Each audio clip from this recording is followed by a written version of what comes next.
Hello parents and professionals. Today I'm going to be sharing with you my tips for helping to prevent children from growing up too fast.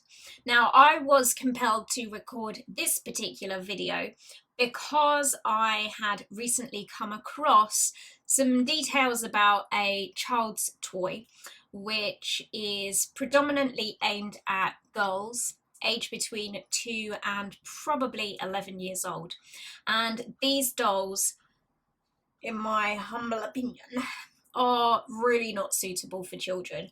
I'm going to tell you more about that at the end of the video, but for now I'm going to share with you my top tips on how to prevent children and young people from growing up too quickly. So if this is a topic area that concerns you, then please just keep on watching.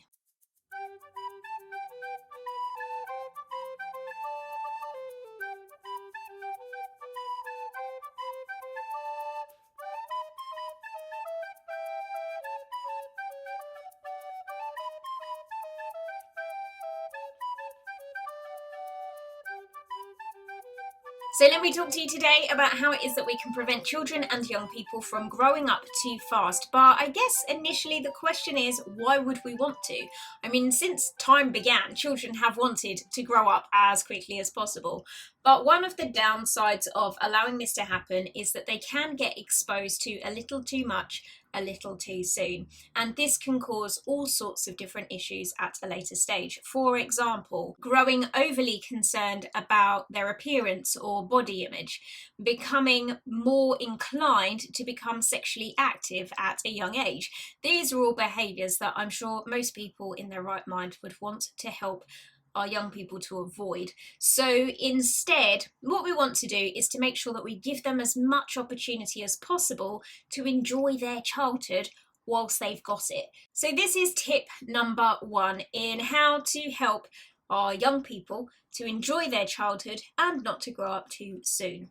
Number 1, we are going to actively encourage imaginative play. And in order to encourage that imaginative play, you don't need to buy toys, you don't need to go out and spend money on stacks of resources. The point of imaginative play is that it exists in your imagination, and that may mean that you choose to interact with them during that imaginative play just to encourage it and to let them know that it's absolutely okay, even perhaps as they're growing that little bit older, to continue to involve themselves in imaginative play. It's a great way for us to get an insight into the world that they are modelling, because they're going to start teaching us and showing us and demonstrating to us those things that they've already picked up from the world around them. So it's a great way to get an insight into how it is they perceive the world around them.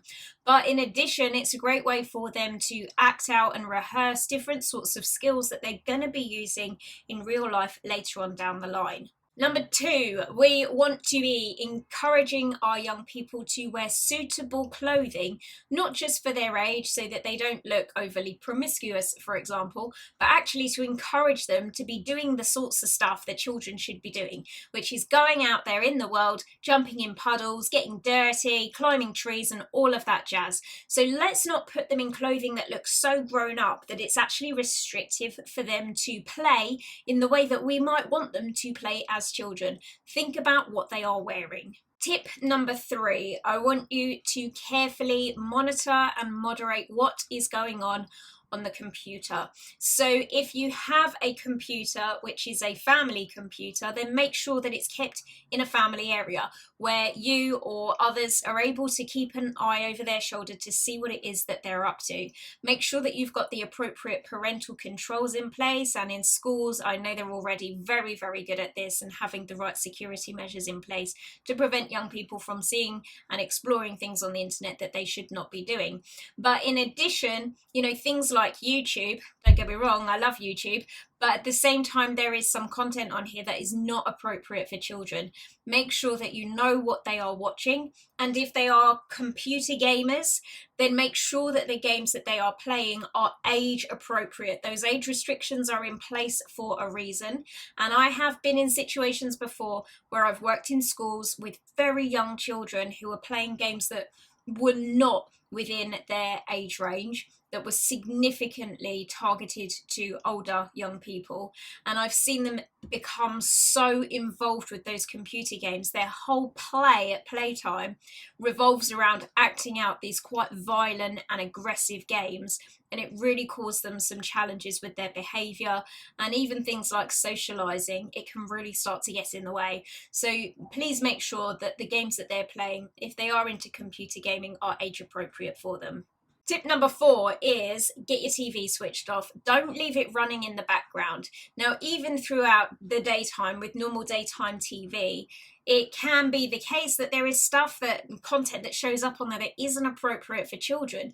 Very often the news these days is terrifying, so we don't want our children to be overly exposed to bad news and content that's maybe just going to get into their psyche and start to influence the way that they perceive the world and how they perceive other people to be. So let's make sure that we keep the TV switched off unless we're actively sitting there watching it, and that we're watching something appropriate when we do. Tip number 5 is keep those boundaries in place and avoid relenting to the pester power. So for example, things like social media, Instagram, Facebook, etc. are appropriate for children over the age of 13.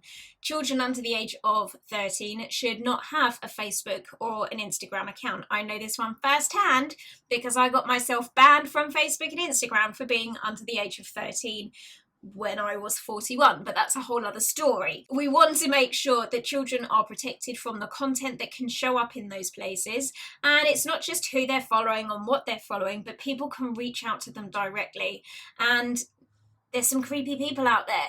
You know, people are going to reach out and make propositions to them, and give them unbelievable offers, tell them that they're going to be a superstar, all of those sorts of things that would be quite easy for someone who's a little bit more naive to become easily enticed by.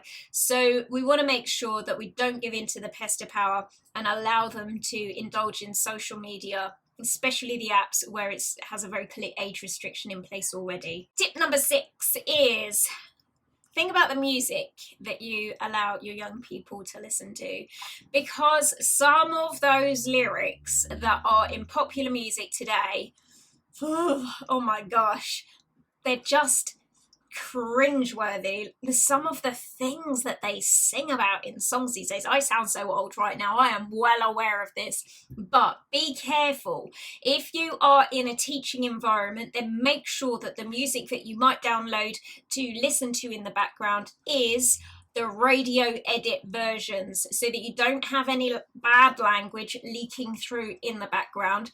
Research into what those lyrics actually are anyway. Sometimes you can get a radio edit of a song and it's taking out the bad language, but actually what they're talking about in the song is still really wrong, and we certainly wouldn't want our young people to listen to it. I remember when I was working in retail, like a really long time ago when I was going through college, and we used to have something called airplay, which was the music that would be played in the shop in the background, and it would be a mixture of music that was appropriate for children because it was a children's clothing store, and also stuff that was in the charts at that particular moment in time. And back then I remember Your Sex Is On Fire by the Foo Fighters came on, and I saw this like 2-3-year-olds singing the song and kind of looked at their mum like, oh my god, because I realized what was happening. And the mum said to me, it's fine, he loves this song, and we've told him that the lyrics are your socks are on fire. So if you do come across a situation like that, then be creative in terms of how you explain what those lyrics might be actually going on about, so that as much as possible you keep them preserved from the things that are not age appropriate for them to be hearing. Tip number 7 is we want to make sure that we are installing a positive body image in the young people that we are taking care of. So that means that we're going to avoid saying things like, you look fit, you look pretty, you look slim today, because all of those are talking about physical attributes, which is then, even if it's a compliment, is going to have them zero in and tune in to what that compliment was all about, and to start noticing that particular aspect or physical feature about themselves.